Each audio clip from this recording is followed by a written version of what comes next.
Amigas e amigos a 1000 por hora, toda quinta-feira você já sabe, é dia de TBT, é dia de recordar, e você que está assistindo esse vídeo não deixe de dar o seu like, de curtir o conteúdo do canal, de compartilhar, de também ativar as notificações de conteúdo e principalmente participar da nossa campanha de financiamento coletivo em catarse.me/a1000 por hora, se inscrever no canal e fazer parte do nosso clube de membros. São os convites que eu faço para você antes de a gente abrir aqui o jogo sobre o conteúdo desse TBT de quinta-feira. Pois é, gente, viagem no tempo é sempre bom. Ainda mais quando chegamos a uma data redonda, é uma data histórica e numa pista icônica da Fórmula 1. Desse final de semana, o campeonato volta pegando fogo com a disputa do GP da Bélgica em Spa-Francorchamps. E vocês devem imaginar de que eu estou falando, né? Pois é, há 30 anos atrás, no dia 25 de agosto de 1991, estreava ninguém menos que Michael Schumacher, o piloto alemão que mudou a história da Fórmula 1. E uma história que começa ainda alguns meses antes, quando Bertrand Gachot, que tinha passado maus bocados, tinha comido pão que o diabo amassou pela Colônia na temporada de 1990, vai assinar com a Jordan para correr na temporada de 91. Oferecido o lugar a ele foi lá assinar o contrato. No caminho para assinar o contrato, ele teve uma briga de rua com um motorista de táxi chamado Eric Kurt e despejou, tirado da bolsa da namorada, um spray de pimenta nos olhos do Eric Kurt, que, claro, procurou a polícia e denunciou Bertrand Gachot por agressão.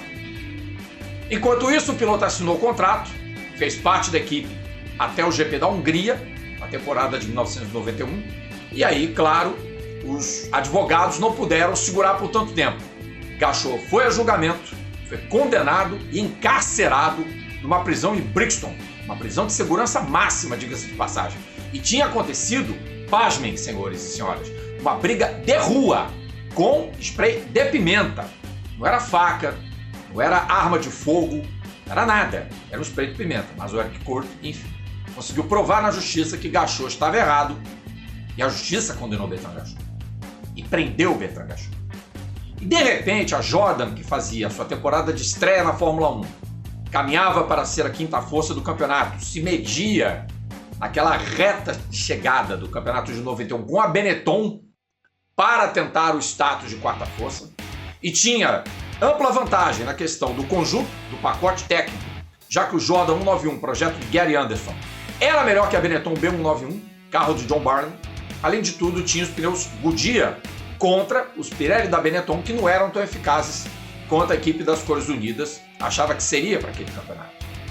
E a Benetton tinha perdido o status de terceira força conquistado quando, em 1990, Nelson Piquet estrondou fazendo 2 vitórias e sendo o terceiro colocado daquele Mundial de Pilotos, perdendo apenas para a dupla Prost-Senna. Prost vice-Senna campeão em 1990. Eram tempos em que a McLaren estava se medindo com a Williams, era a batalha do campeonato, e a Ferrari estava num patamar mais abaixo. A Benetton num patamar bem mais abaixo que as três e a Jordan se aproximando para chegar na Benetton. De repente, o Ed Jordan se viu sem piloto e aí sopraram no ouvido dele o nome de um certo Michael Schumacher. Schumacher nem de longe era considerado, gente, o grande nome do automobilismo alemão ou a grande revelação do automobilismo alemão. Esse status de grande promessa pertencia a um austríaco chamado Karl Wendlinger, que derrotou Schumacher e derrotou Frentzen, Heinz-Harald Frentzen, na Fórmula 3, numa das temporadas mais competitivas da história. O grande problema a partir daí foi como os três gerenciaram as suas carreiras. Enquanto Schumacher deu ênfase aos Sport Protótipos, Wendlinger também, mas andando na Fórmula 3000, Frentzen tomou a decisão errada e foi para o Japão e entrou no limbo.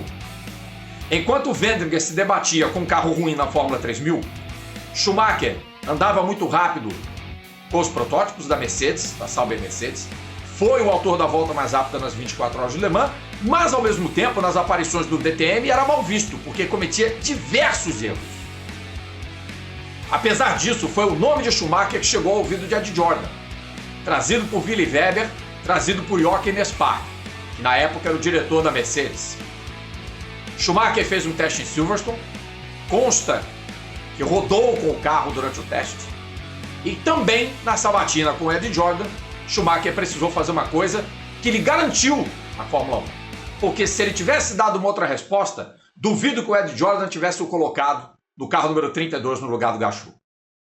Schumacher mentiu ao dizer que conhecia a pista de Spa-Francorchamps. Nas palavras dele, tinha corrido centenas de vezes. Claro, era mentira. A carreira de Schumacher não se resumia a corridas na Bélgica e o automobilismo alemão mal saía do seu território para fazer provas de Fórmula 3 em Spa-Francorchamps. Schumacher não correu de Fórmula 3000. O World Endurance Championship, da época, o World Sports Car Championship, o Grupo C, não correu em Spa-Francorchamps em 91. Então Schumacher não conhecia a pista. O máximo que ele fez foi andar de bicicleta, antes de fazer os treinos livres e as 2 sessões de treino classificatório. O mais impressionante da estreia de Schumacher foi que ele tinha como companheiro de equipe um certo italiano chamado Andrea De Cesaris, que conhecia o carro muito melhor do que o Michael Schumacher, evidentemente. E, a priori, o De Cesaris era o primeiro piloto naquele final de semana. Só que Schumacher nunca foi meio segundo mais lento que Andrea. Na classificação, 1:51.2 foi o tempo de Schumacher. 7 décimos mais rápido que Andrea De Cesaris. Impressionante, né, gente? Michael Schumacher, 22 anos, primeira corrida na Fórmula 1 e mete 7 décimos em Andrea De Cesaris, que confessava ser o único piloto de sua geração que cravava o pé no Eau Rouge. O André não tinha medo. Ele era um piloto infernalmente rápido. E, aliás, busquem o tape da corrida e vocês verão o calor que o André De Cesaris dá com a Jordan naquele dia.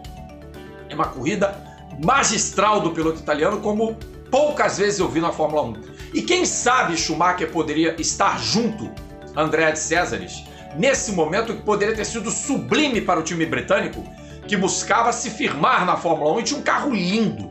Jordan 91 era um belo projeto do Gary Anderson, não tenho dúvidas. Era um carro lindo, mas não pagava as contas, né, Ed Jordan? Você confessou, você praticava dumping. Fazer o quê? Bom, Schumacher largou da 7ª posição, todo mundo aguardando para ver o que ele faria, porque o treino foi impressionante. Quebra a embreagem do carro antes dele subir ao Rouge. Que coisa. E o Schumacher, tempos depois, ele confessou que realmente alguma coisa foi feita para aquele carro não andar. Na visão dele, o próprio Ed Jordan só estava interessado mesmo no dinheiro e não se interessou em dar equipamento de ponta para Michael Schumacher. Um cilindro mestre da embreagem quebrou e o piloto do carro 32 ficou a pé. Mas isso foi o de menos. O Schumacher optou por não ficar na Jordan para o restante do campeonato de 91. E a Mercedes foi bater na porta da Benetton. Com Tom Walkinshaw e com Flavio Briatore. Vejam vocês, hein? Walkinshaw e Don Corleone, como sempre chama querido mestre e amigo Edgar Melo Filho. E aí, parece que a Mercedes chegou com um contrato tipo pega agora ou larga. O passe tinha o mesmo valor, $300 mil. A Mercedes nem se vexou em receber esse valor da Benetton. Foi pago para que Schumacher pudesse competir. Na verdade, a Mercedes deu a Benetton $300 mil e não o contrário. Não foi a Benetton quem pagou para o Schumacher correr. Foi a Mercedes quem alocou Michael Schumacher, verdade seja dita. E aí, em Nice, na França, Roberto Pupo Moreno era comunicado por Flavio Briatore de que estava demitido da equipe para poder entrar Michael Schumacher. O resto, a história que veio depois e que terminou não tem bem pouco tempo, a gente sabe. 91 vitórias, 7 títulos mundiais de Fórmula 1. E vocês sabem onde foi a primeira vitória de Schumacher, né? Spa-Francorchamps. Ah, as coincidências da vida. Justamente na pista, que ele bateu no peito e tinha dito que tinha corrido centenas de vezes, não tinha corrido nenhuma. Pouco menos de um ano depois da estreia, o Cabra já ganhava a primeira prova na Fórmula 1. 2 temporadas e meia depois, era campeão da primeira vez. Daquele jeito contra o Damon Hill, né, Schumacher? Você tentou de Johnny Widaldarn para cima do Villeneuve, né? Outras sujeiras mais que o alemão fez. Ninguém é santo. Prost não era, Senna não foi, Piquet também não era. Por que Schumacher seria? era determinado, era obsessivo, era rápido. Não era possivelmente o piloto mais espetacular da história. E talvez não seja. Porque todos os títulos dele, conquistados pela Ferrari, são contestados. Porque no julgamento da grande maioria, ele não tinha adversários. Mas vejam quantos bons pilotos a Fórmula 1 teve naquele período.